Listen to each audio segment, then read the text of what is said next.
Hey guys, President Biden, my dad is delivering his remark about the midterm election last night. Let's hear it for a while. In this country. And I especially want to thank the young people of this nation who I'm told, I haven't seen the numbers, voted historic numbers again. And just as they did 2 years ago. They voted to continue addressing the climate crisis, gun violence, their personal rights and freedoms, and the student debt relief. Last night I was pleased to call Maxwell Frost, the 25-year-old who got elected, I guess the youngest man ever elected to the United States Congress. And I told him I told him that I was the first elected, the second youngest person ever elected to the United States Senate at 29. That I have no doubt he's off to an incredible start. And what I'm sure will be a long, when my dad was career. really young, And when he's president, they say Joe Biden's out in the outer office. I don't want to say Joe who. in the Senate, But the voters are also clear that they are still frustrated. I get it. I understand it's been a really tough few years in this country for so many people. When I came to office, we inherited a nation with a pandemic raging and an economy that was reeling. And we acted quickly and boldly to vaccinate the country and to create a stable and sustained growth in our economy. Long-term investment to rebuild America itself, and our roads, our bridges, our ports, our airports, clean water systems, high-speed internet. And we're just getting started. The interesting thing is that this is all going to really come into clear view for people in the months of January, February, March of next year. It's just getting underway. So I'm optimistic about how the public's going to even be more embracive of what we've done. Historic investments that are leading companies to invest literally hundreds of billions of dollars combined to build semiconductor factories and other advanced manufacturing here in America. It's going to create tens of thousands of good-paying jobs. And by the way, a significant number of those jobs are going to be jobs that pay average $126,000, $127,000. You don't need a college degree to get those jobs. And we're dealing with global inflation as a result of the pandemic and Putin's war in Ukraine. We're also handling it better than most other advanced nations in the world. We're lowering gas prices. We're taking on powerful interests to lower prescription drug costs and health insurance premiums and energy bills. After 20 months of hard work, the pandemic no longer controls our lives. It's still a concern, but no longer controls our lives. Our economic policies created a record 10 million new jobs since I came into office. Unemployment rate is down from 6.4 when I was sworn in to 3.7%, near a 50-year low. And we've done all this while lowering the federal deficit in the 2 years by $1.7 trillion. Let me say it again, $1.7 trillion. No administration has ever cut the deficit that much. And reducing the federal deficit is one of the best things we can do to lower inflation. But while we've made real progress as a nation, I know it's hard for folks to see that progress in their everyday lives.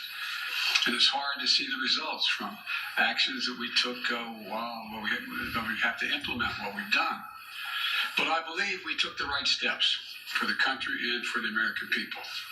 In fact, if you look at the polls, overwhelming majority, I don't look at them much anymore because I'm not quite sure how to read them anymore. I hope you are uncertain as well. But overwhelming majority of American people support the elements of my economic agenda. From rebuilding America's roads and bridges to lowering prescription drug costs to historic investment in tackling the climate crisis to making sure that large corporations begin to pay their fair share in taxes. I'm confident these policies are working and that we're on the right path, and we need to stick with them. All these initiatives take hold as they do, from lead pipes being removed from schools and homes to new factories being built in communities with a resurgence of American manufacturers. It's already created, by the way, 700,000 brand new manufacturing jobs. You've heard me say it ad nauseum. I don't know where it's written. It says we can't be the manufacturing capital of the world. We are now exporting product, not jobs, around the world. People across the country are going to see even more clearly the positive effects on their day-to-day lives. But I still understand why they're hurting right now. So many people are concerned. As I have throughout my career, I'm going to continue to work across the aisle to deliver for the American people. And it's not always easy, but we did it the first term. Now, I'll be surprised a lot of people, but we signed over 210 bipartisan laws since I become president, and we're revitalizing American manufacturing, gun safety. We did it together, and dozens of laws positively impacting on our veterans. Now, let me say this. Regardless of what the final tally in these elections show, and there's still some counting going on, I'm prepared to work with my Republican colleagues. The American people have made clear, I think, that they expect Republicans to be prepared to work with me as well. In the area of foreign policy, I hope we'll continue this bipartisan approach of confronting Russia's aggression in Ukraine. When I return from the G20 meetings in Indonesia with other world leaders, I'm going to invite the leaders of both political parties, as I've done in the past in my foreign trips, to the White House to discuss how we can work together for the remainder of this year and into the next Congress to advance the economic and national security priorities of the United States. And I'm open to any good ideas. I want to be very clear. I'm not going to support any Republican proposal that's going to make inflation worse. For example, the voters don't want to pay higher prescription costs for drugs. We've cut that now. We're going to kick into gear next year, the next calendar year. All right. And I'm not going to walk away from the historic commitments we just made to take on the climate crisis. They're not compromisable issues to me, and I won't let it happen. The voters don't want more taxes for the tax cuts for the super wealthy and biggest corporations. And I'm going to continue to focus on cost cutting for working and middle class families and building an economy from the bottom up and the middle out. I know you're tired of hearing me say that, but I genuinely mean it. That's what makes America grow. The wealthy do very well when the middle class is doing well, and the poor have a way up. And while continue to bring down the federal deficit. You know, as we look at tax cuts, we should be looking at tax cuts for working people and middle class people, not the very wealthy. They're fine. And if you can go out and be a multimillionaire, that's great. Just pay your fair share. That's all. That's all. Just pay your fair share. It's like those 55 corporations in 2000 that made $40 billion and didn't pay a penny in federal taxes. It's not right. Everybody has an obligation. So now they have to pay a staggering 15%. You all pay more than that for new taxes. So I'm going to keep my commitment that no one earning less than $400,000 a year, and that's a lot of money where I come from, are going to see their federal taxes go up. And I want to be very clear. Under no circumstances will I support the proposal put forward by Senators Johnson and the senator from down in Florida to cut or make fundamental changes in Social Security and Medicare. That's not on the table. I will not do that. I will veto any attempt to pass a national ban on abortion, but I'm ready to compromise with Republicans where it makes sense. Abortion must be legal. And I'll always put the needs and interests of the American people Abortion first. helps women who are victimized. This election season, the American people made it clear. They don't want every day going forward to be a constant political battle. There's too much of that going on. There's too much we have to do. The future of America is too promising to be trapped in an endless political warfare. And I really mean it. You've heard me say it time and again for the last 20 months or so. I am so optimistic about the prospects for America. We need to be looking to the future, not fixated on the past. And that future is bright as can be. We were the only nation in the world that's come out of every crisis stronger than we went into the crisis. And that's a fact. I mean, literally mean that. We've come out stronger than we've gone in. And I've never been more optimistic about America's future than today. You know, particularly because of all those young people I talked about, 18 to 30. They're showing up. They're the best educated generation in American history. They're the least prejudiced generation in American history, the most engaged generation in American history, and the most involved. Look, after a long campaign season, I still believe I always have. This is a great nation, and we're great people. And it's never been a good bet to bet against America. Never been a good bet to bet against America. Never. There's nothing beyond our capacity. Nothing. If we work together. We just need to remember who the hell we are. Work together. The United States of America. United States of America. There's nothing beyond our capacity. And I'm pretty well convinced that we're going to be able to like my flag. Now, I've been given a list of 10 people that I'm supposed to call on. and you're all supposed to ask me one question, but I'm sure you'll ask me more. And so let me start off with a list I've been given.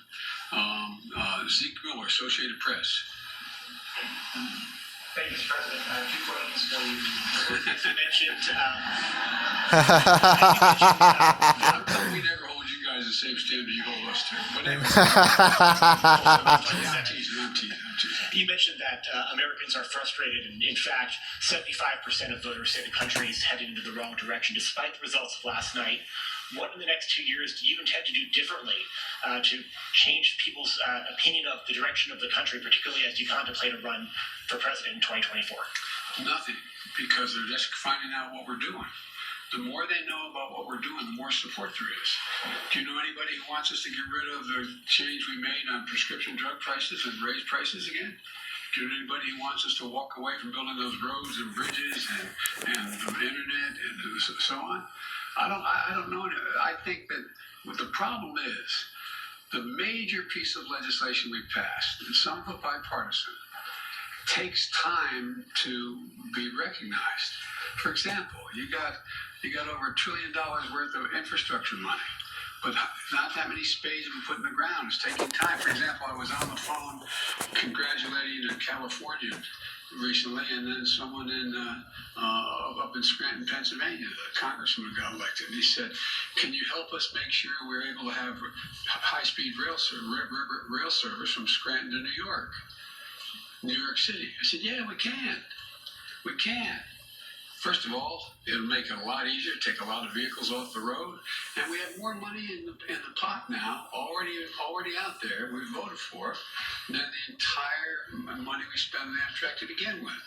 And it's the same way. For example, I talked about through the campaign that we're going to limit the cost of insulin for seniors to $35 a month instead of $400 a month.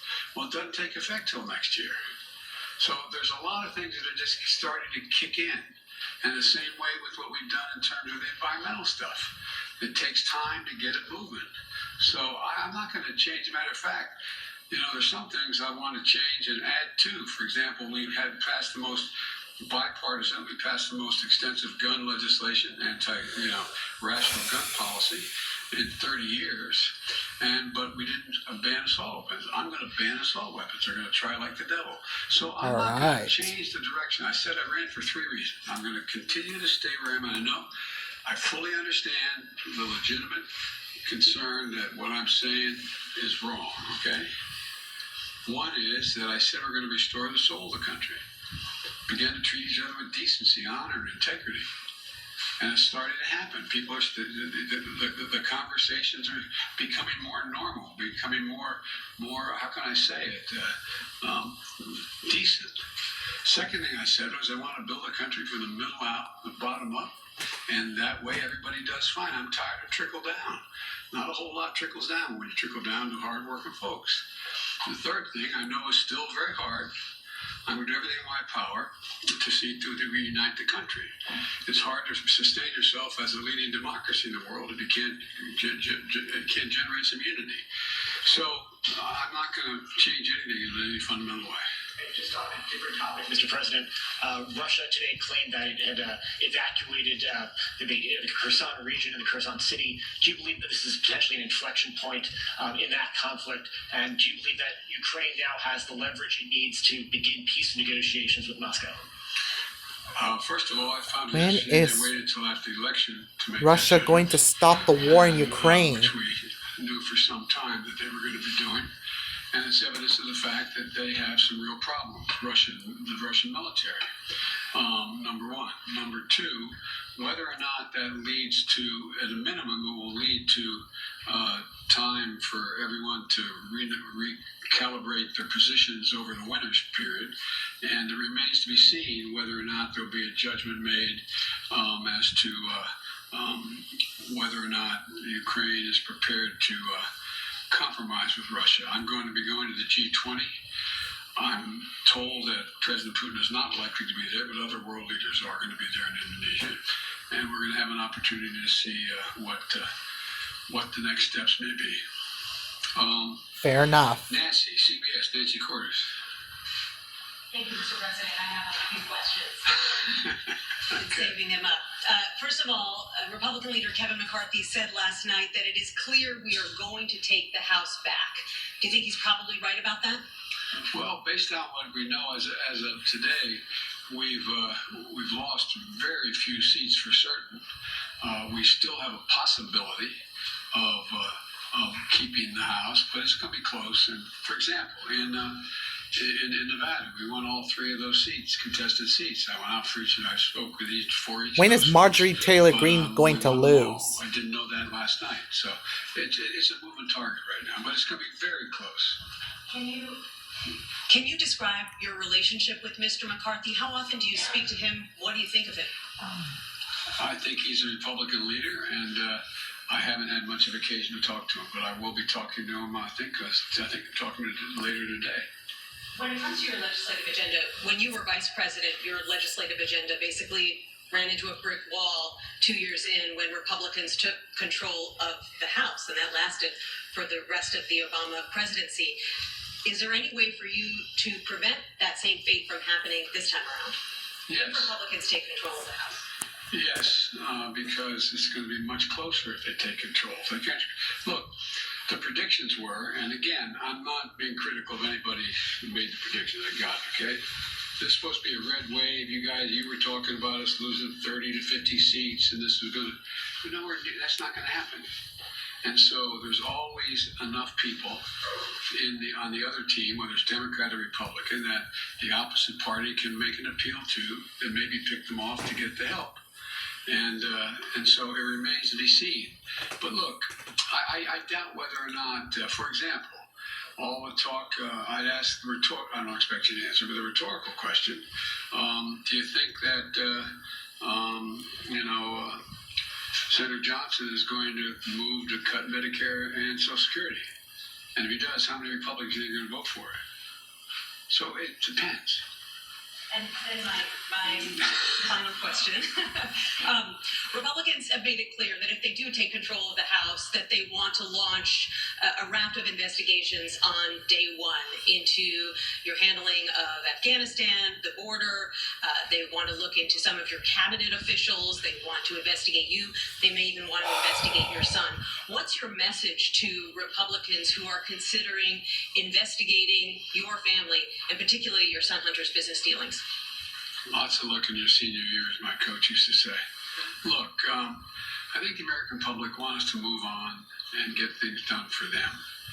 And, I heard that it was reported, whether it's accurate or not, I'm not sure, but it was reported many times that Republicans were saying, and the former president said, how many times are you going to impeach Biden? Impeachment proceeding against Biden. I think the American people will look at all of that for what it is. No Republicans would ever impeach you, Dad. But look, I can't control. Neither Marjorie Taylor Greene. All I can do is continue to try to make life better for the American people. Okay, Phil Mattingly, CNN. Thank you, Mr. President. I have 37 Last month, you said, quote, the rest of the world is looking at this election, both the good guys and the bad guys. You noted you're going to the G20 in a couple days. You'll come face to face with many of those leaders the same moment that your predecessor is considering launching his re-election effort. How should those world leaders, both good guys and bad guys, view this moment both for America and for your presidency? Well, first of all, these world leaders know we're doing better than anybody else in the world as a practical matter. Notwithstanding the difficulties we have, our economy is growing. You saw the last report, we're still growing at 2.6%. We're creating jobs. We're still in a solid position. And there's not many other countries in the world are in that position. And I promise you, from the telephone calls I still have and from the meetings I have with other heads of state, they're looking to the United States and saying, how are you doing? What are you doing? What can we do together? So I think that the vast majority of my colleagues, at least those colleagues who are NATO members, European Union, Japan, South Korea, etc., I think they're looking to cooperate and wanting to know how we can help one another. And what was the other question? That's it, yeah. Oh, I'm sorry. No. So I think one way to follow up on that is you noted that you felt like there was a shift in terms of people being willing to show more decency in this moment. You've often talked about breaking the fever or kind of a transition from this moment that we faced over the last several years. Do you feel like the election is what represents that? Do you feel like the fever is broken, I guess? Well, What was that? I don't think we're going to break the fever for the super mega MAGA Republicans. I mean, but I think they're a minority of the Republican Party. I think the vast majority of the members of the Republican Party, we disagree strongly on issues, but they're decent, honorable people. We have differences of agreement on issues. But they, I work with a lot of these folks in the Senate and the House for a long time, and they're honest and they're straightforward. They're different than mine, but they're decent folks. And so I think that the rest of the world, and a lot of you have covered other parts of the world, and the rest of the world look at the United States. I guess the best way to say this is to repeat what some of you heard me say before. The first G7 meeting for the public, that's the 7 largest democracies, when I went to right after we got elected in February, after I got sworn in January. And I sat down at a table, round table, with the 6 other world leaders from the European That was Union actually and, 2020 and in Canada, November. and said, America's back. And one of them turned to me and said, for how long? For how long? It was a deadly honest question. For how long? And I looked at them, and then another one went on to say, and I'm not going to name them, went on to say, what would you say, Joe, if in fact we went to bed tonight here in England, woke up the next morning and found out that thousands of people had stormed the Parliament of Great Britain, gone down the hall, broken down the doors, 2 cops ended up dying, a number of people injured, and they tried to stop the confirmation of an election. It's not the same situation, obviously, as we have. And they said, what would you think? It's terrible. And I asked a rhetorical question, what would you all think? You'd think England was really in trouble. You'd think democracy was on the edge if that happened in Great Britain. And so that's the way people were looking at us. Like, when's this going to stop? Nothing like this has happened since the Civil War. I don't want to exaggerate, but literally, nothing like this has happened since the Civil War. And so what I find Or even a is Revolution War when that George they want to know, Washington is the was United first States president. stable? Do we know what we're about? Are we the same democracy we've always been? Because look, the rest of the world looks to us. I don't mean that we're always right. But if the United States tomorrow were to, quote, withdraw from the world, a lot of things would change around the world. A whole lot would change. And so they're very concerned that we are still the open democracy we've been, and that we have rules and the institutions matter. And that's the context in which I think that they're looking at, are we back to a place where we are going to accept decisions made by the court, by the Congress, by the government, etc. So the entire genesis of that G7 conversation was tied to your predecessor, who is about to launch another campaign. So how do you reassure them, if that is the reason for their questioning, that the former president will not return, that his political movement, which is still very strong, will not once again take power in the United States? Well, we just have to demonstrate that he will not take power by if he does run, making sure he, under the legitimate efforts of our Constitution, does not become the next president again. Trump should be a loser again. Steve Hall. Thank you, sir. How do you interpret last night's results in terms of deciding whether you want to seek another term? Is it now more likely that you will run? And what's going to be your timeline for consideration? Well, first of all, Jill and I have, and by the way, this is my wife, Jill. My stepmom. Who's held a lot more popular than I am in the Democratic Party, too. But anyway, all kidding aside, our intention is to run again. That's been our intention. regardless of what the outcome of this election is. And the fact that we won, I didn't run, the fact that the Democratic Party outperformed anything anyone expected and did better than any off-year presidency since John Kennedy is one that gives everybody like, whew, sigh of relief that the mega Republicans are not taking over the government again, etc. And so my judgment of running when I announce, if I know, my intention is that I will run again. But I'm a great respecter of fate, and this is ultimately a family decision. I think everybody wants me to run, but we're going to have discussions about it. Let's go, And Dad. I don't feel 4 more any years. hurry one way or another to make that judgment, but today, tomorrow, or whenever, no matter what my predecessor does. Early next year, or what's your thinking? My guess is, I hope Jill and I get a little time to actually sneak away for a week around between Christmas and Thanksgiving. And my guess is it'll be early next year we make that judgment.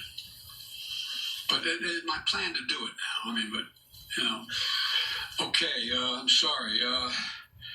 Karen Travers of ABC Radio.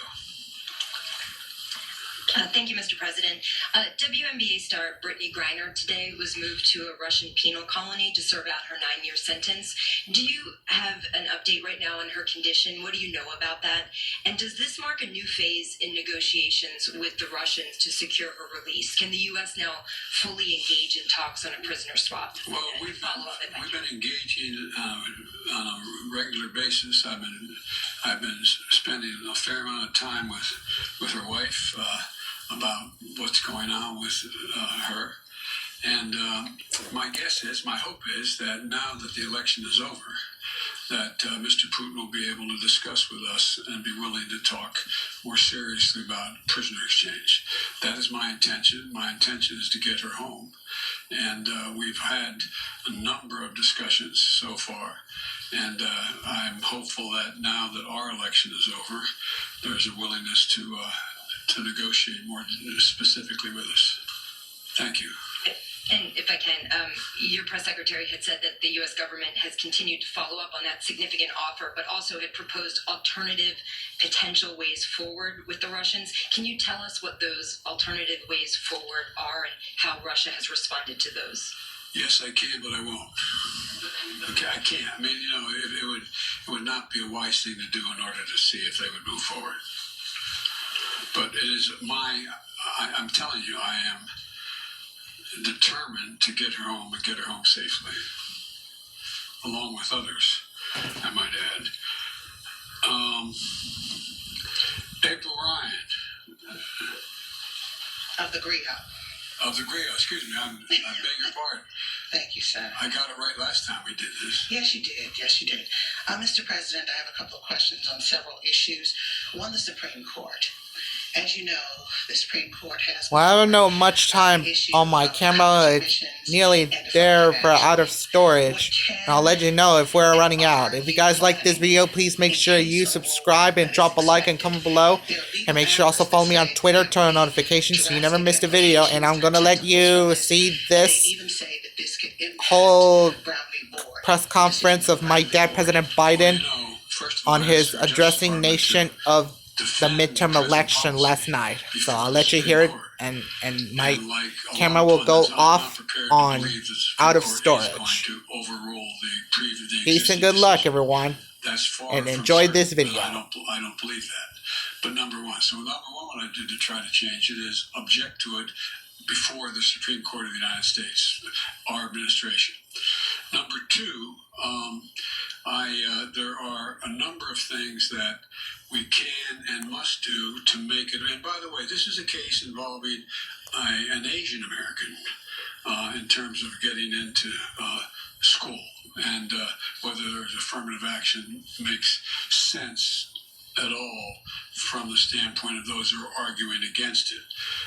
But the fact is that we're also in a circumstance where there's a lot that we can Nearly do there, out of in the storage. meantime to make sure that there's an access to good education across the board.